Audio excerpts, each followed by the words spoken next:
L'opera rappresenta San Francesco sul monte Laverna, disteso a terra mentre riceve le stigmate. Sulla destra un angelo inginocchiato lo sostiene, sollevandogli la testa e guardandolo con amore. A sinistra invece vediamo Frate Leone e un gruppo di pastori vicino a un fuoco. Come spesso avviene nelle opere di Caravaggio, è la luce a definire la scena, una luce che colpisce il volto dell'angelo e la figura del santo in estasi, lasciando tutto il resto in penombra. Questo splendido dipinto rappresenta la città di Udine vista a volo d'uccello, come doveva presentarsi ai primi del Seicento.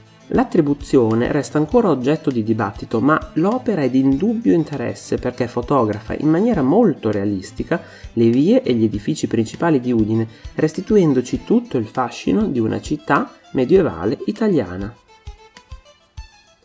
Quest'opera raffigura Lot, nipote di Abramo, con le sue belle figlie. L'uomo abitava alle porte della città di Sodoma e, considerato giusto, venne informato da Dio del castigo che avrebbe colpito la città.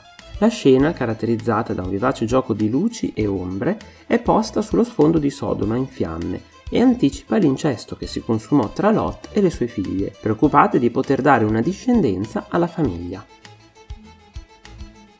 Questo dipinto ricorda un fatto storico molto curioso. Il conte Filippo Florio, udinese, fece domanda nel 1740 per entrare nell'ordine cavalleresco di Malta. Il priorato di Venezia però si oppose ritenendo i nobili udinesi non all'altezza e quindi Filippo fece ricorso all'autorità pontificia che decise di passare la controversia al Consiglio dell'Ordine di Malta. L'opera raffigura la seduta del settembre 1748 che diede la possibilità sia a Florio che a tutta la nobiltà udinese di poter entrare nell'Ordine di Malta. In origine quest'opera era esposta nella chiesa di Santa Maria Maddalena a Udine insieme a un altro dipinto di Tiepolo, San Francesco di Sales. Nel dipinto, molto elegante, campeggia la figura dell'angelo in volo che capiamo essere custode dalla presenza di un bambino che dorme ignaro sull'orlo di un precipizio. Lo splendido paesaggio alle spalle della scena, la dolcezza dell'angelo, la luminosità dei colori sono tutte caratteristiche di Giambattista Tiepolo. La città di Udine fu la committente di questo dipinto celebrativo. Raffigura a sinistra la Vergine con il bambino, circondata da cherubini. Al centro il patrono di Udine, Ermacora.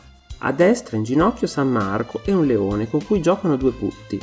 Sullo sfondo vediamo la piazza principale di Udine, Piazza Contarena, con i suoi monumenti 4-500eschi e alcuni resti archeologici a simboleggiare la città di Aquileia. Un dipinto simbolico e fantasioso per sottolineare il legame tra Udine e Venezia. Su di una roccia risparmiata dalla violenza della tempesta, un uomo e la sua compagna, ultimi superstiti del biblico diluvio, hanno trovato momentaneo riparo. L'opera venne accolta con favore dalla città di Venezia, che la vide nel corso dell'annuale esposizione organizzata dall'Accademia di Belle Arti della città lagunare. Giuseppini fu così tra i primi a introdurre in Veneto i fremiti del romanticismo.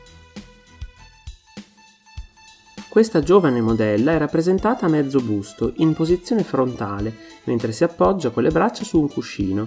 Dietro di lei una tenda verde fa da sfondo.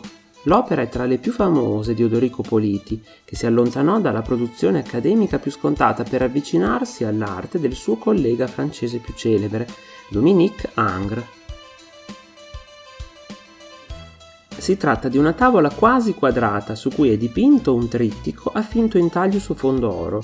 Nel trittico vediamo nello scomparto centrale la Madonna in trono con il bambino e Santa Lucia inginocchiata. A sinistra i santi Ermacora e Marco. A destra Bertrando e Omobono. Nell'edicola sovrastante Cristo morto è sorretto da due angeli e altri due angeli compaiono dentro volute. L'opera è molto importante perché è una delle poche dipinte da Tolmezzo, noto come intagliatore di legno. L'opera è il ritratto di un vecchio contadino, forse il padre del pittore, rappresentato con abiti poveri, un cappello in testa, seduto a terra con una zucca sullo sfondo di una vegetazione rigogliosa. Il dipinto rientra nel clima di quella pittura di genere molto diffusa in Veneto a metà del Seicento. Si tratta di un vero capolavoro per la tecnica pittorica usata e per il tema raffigurato, richiamo alla bizzarra figura del girovago vagabondo.